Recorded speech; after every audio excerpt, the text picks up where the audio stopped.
are tuned in to Martin Zender's Cracking Dawn Report. Crack of dawn.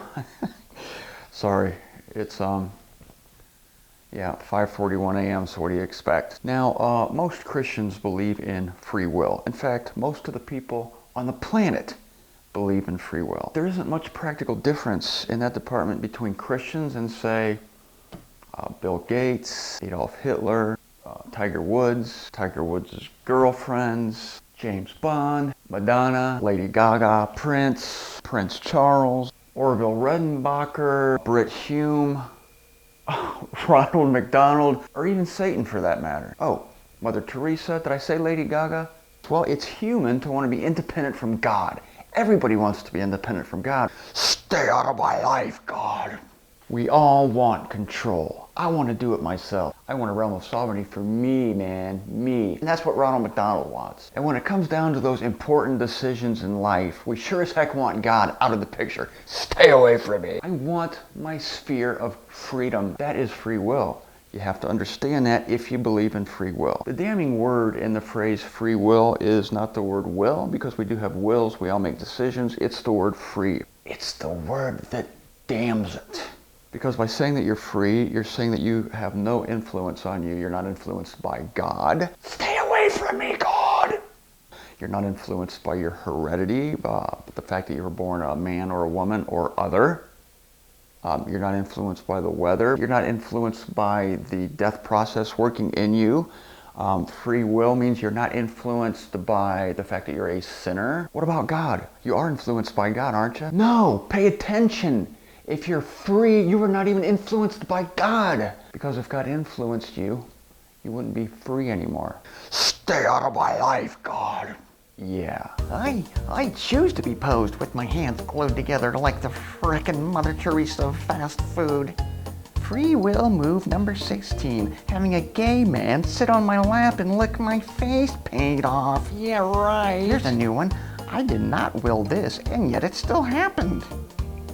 My free will is inviolable, thanks for asking. Why else would I choose this footwear and hear people laugh at my hair all day? I got one verse that disproves human free will. I got a dozen of them, but I only need one. And that's Ephesians 1:11. God is operating all things in accord with the counsel of His own will. I come across people who say, yeah, well, give me another verse. And I have them, but I don't bring them out because I like to say to them, all I need is one. Now, there's a lot of verse that shows people exercising their will. Choose this day whom you will serve. We see people choosing left and right in the scripture. Sometimes even down the middle, but mostly left and right. But they're not choosing freely. They're all under influences. God, Satan, their gender, what they had for breakfast, the fact that they're sinners. I wonder if the fact that you're a sinner has anything to do with the fact that you can't do everything you want in this world, morally, spiritually. If that's the case, then you're not free. People say, Martin, you're just making me a robot. No, actually, they don't say it like that. They say, I'm not a robot, Martin. I'm not a robot. Now, I agree with them. You're right. You're not a robot. You're worse. You're worse than a robot. You're a piece of clay in the hands of the potter. That is the scriptural analogy of God's relation with mankind. Don't you think that an issue as important as God's relation with His creation, don't you think that that would be described for us in Scripture in the most simple, easy to understand manner as possible? Yeah. Romans 9, the potter and the clay. The only problem is people hate that analogy. So they come up with other ones that they like better, like the fly in the jar. It's like you got this jar, see, and the jar is the limit, and like God has a certain limit on you, but within the limit you can... Why are people struggling to come up with these analogies when the scripture already has a perfect analogy and an easy to understand description? People hate God's analogy. They don't like being clay. This should make you happy, not sad. You see, you have the best of both worlds. The best of both worlds is knowing that God is in control of everything and nothing can fall outside of His loving, purposeful will. But you still have the fun of living. You still have the enjoyment of not knowing what's going to happen the next minute. God does that on purpose because that's where you learn in the interplay, in the friction between your ignorance and what you're going through. You're learning through that process, and God purposely keeps you ignorant of the future. Who the hell wants to know the future? Do you really want to know the day you're going to die? But God knows it. Back in the Middle Ages, people believed, that God gave you, apportioned you, everybody in their life, your specific amount of heartbeats that you're going to have.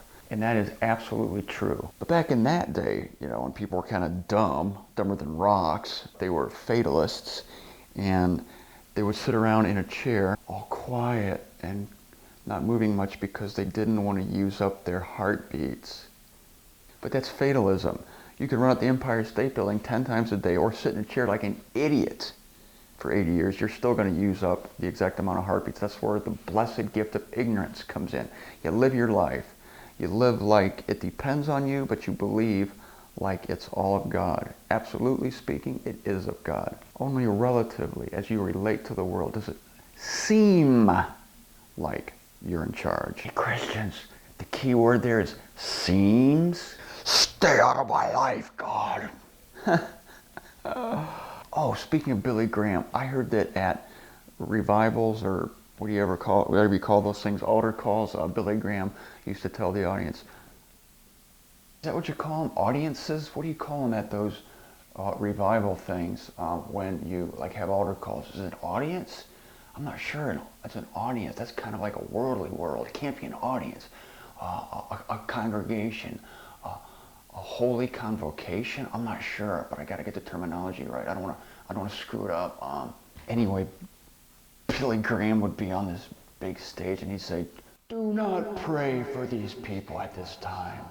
They must make this decision independently of any outside influence. It must come from within. Don't pray for these people." That's really disturbingly consistent. I've really never heard a Christian be that consistent. Like, here's somebody who actually realizes that if God were to push somebody toward belief, that person would not be exercising their free will. Maybe Billy Graham will get a clue before he dies that God not only pushes people toward salvation, toward decisions, but he invades their world and gives them faith. Romans 12:3, God parts to each a measure of faith. Philippians 1:29, it has been graciously granted you to believe in God. Stay away from me, God. This is not a commercial, but I wrote this book called The Really Bad Thing About Free Will. You know what I like about this book? Everything. I really like this top line. A critical look at the salvation by willpower doctrine. Salvation is of Christ. It's nothing of myself. I didn't do anything to save myself. And yet it comes down to it that you're saved because you exercise your willpower. That's an ugly way to say free will, isn't it? Human willpower. Do you believe in salvation by willpower? That's what free will is. It's important to believe the right thing about this because it's a difference between believing in Jesus and believing in your belief in Jesus. If you're wondering about what I just said there, you need to get a book called The Really Bad Thing About Free Will. This is not a commercial. For $10.95, you can find out the truth about why Satan invented the doctrine of human free will. This is not a commercial. Man, thanks for being with me, folks. I know I kind of laid it on you thick and heavy, but that's what I do. I'm gonna go take a nap if you don't mind. I'm Martin Zender. Enjoy the rest of the weekend.